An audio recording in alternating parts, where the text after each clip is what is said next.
Well, CISM's a global standard and there's many courses that you can take. And most CISM courses that you will take will have one objective: get you past the exam. We make our lives a little bit more difficult. We give two objectives. Your CISM exam is how to be an information security manager. That's what the exam is. Have you got the skills to be an ISM? So our course tries not only to deliver what you need to pass the exam, it needs to teach you how to fulfill the role of an ISM.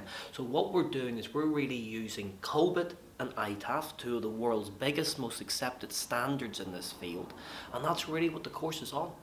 The CISM course is really about COBIT and ITAF. And for every 3 hours of theory we do, we back it up with a separate 1.5 hour of exam. So we don't simply go exam question, exam answer, exam question, exam answer. We try to teach you how to build a function within the business. We give you the theory, the frameworks and the standards you need, and we talk about how we implement them, and then we look at the exam questions.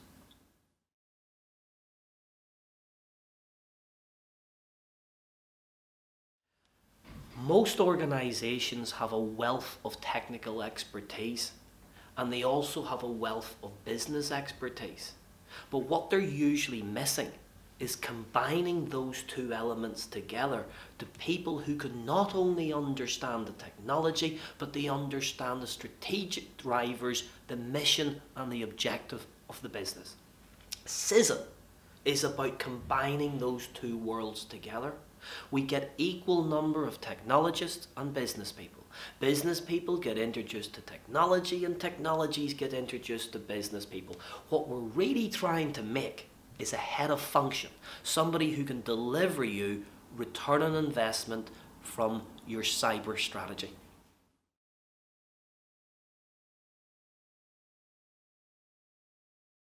The career benefits to having the CISM are almost limited.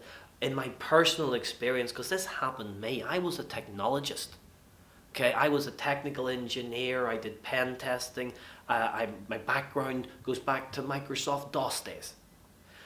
But CISM and ISACA opened the door into management, into strategy, into business, into realizing technology was there to drive a business. It had a strategic objective to help deliver stakeholder and shareholder value.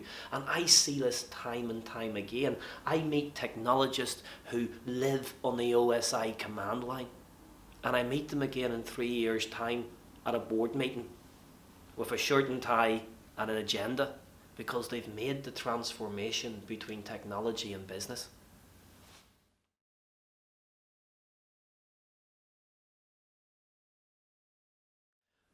Well, we don't make it our primary objective. Our primary objective is to teach somebody how to be a CISM, how to do the job.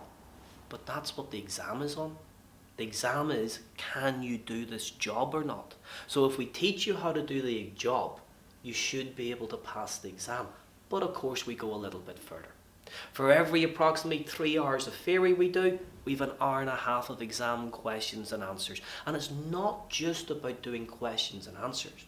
What I try to teach you is the correct technique that you can use to answer these pretty unique ISACA questions.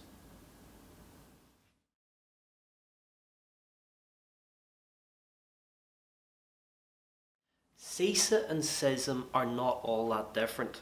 I always say to people, CISA and CISM are like a coin. And what you have on one side of the coin is CISA and the other side of the coin is CISM. You see, CISM is how to build a function in a business, how to drive strategic value from cyber investment. CISA is how to measure if we've succeeded in driving strategic value from cyber investment. So one side we get CISM is how to do it, and the other side CISA is how to measure it. In honesty, I would say at least 80% of my delegates, if they do one, they end up doing the other side. CISA and CISM should really go together.